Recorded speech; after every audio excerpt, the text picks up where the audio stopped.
What is going on, guys? So I'm back today to talk about another new release film that I am very late to the game to, but I'm so excited that I got to see this in a relatively crowded theater before it left. And the movie I'm going to be talking about today is Barbarian. Before I get into the review, I'm not going to get into spoilers in this. It's still fresh enough that I want people to be able to experience it, but I am going to give my thoughts really quick. Barbarian is directed by Zach Cregger.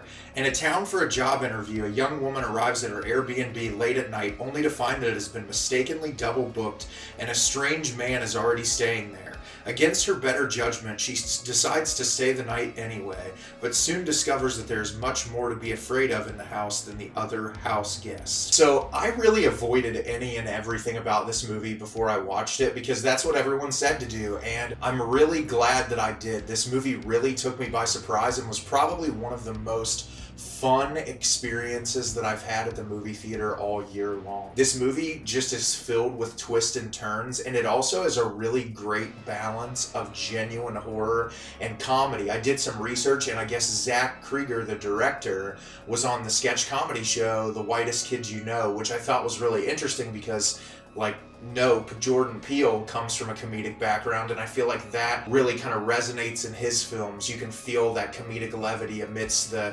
genuine suspense in his films. And so this film starts off in a very straightforward manner. It's very much like she shows up in this dark, mysterious Airbnb in the middle of the night. She tries the combination, she opens the lockbox, there's no key. She gets back in her car, tries to call the people, no one answers. And finally she sees a light go on in the house. Well, Bill Skarsgård's character opens the door and says, "Hey, I booked this Airbnb through a different website. It must have just been a mix-up." They get in there, and what it is the tension of whether or not Tess, played by Georgina Campbell, our lead character, can trust Bill Skarsgård's character.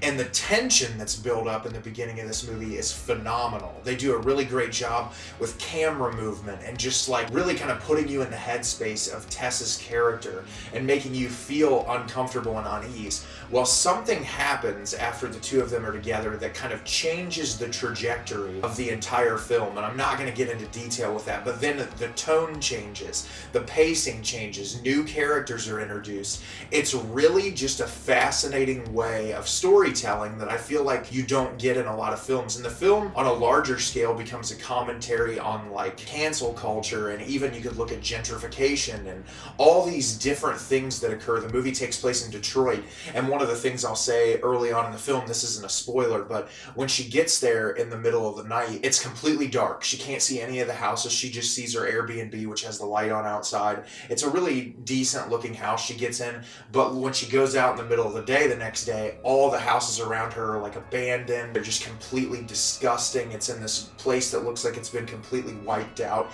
And the way that the filmmakers are able to light that and to kind of keep that out of your line of vision until the next sequence is such a great way of visual storytelling, and there's a lot of that in this movie. This movie has great practical effects. It's genuinely terrifying at moments, and it has a story that I think will keep you on the edge of your seat until the very end. All of the performances are really great. Justin Long shows up in this, and he plays the probably douchiest, most awful character you've ever seen in a movie, but he does such a great job of playing that character, and it's really just a fascinating movie. And I don't want to get into details about it because I think that you should just go in and watch it as blindly as possible.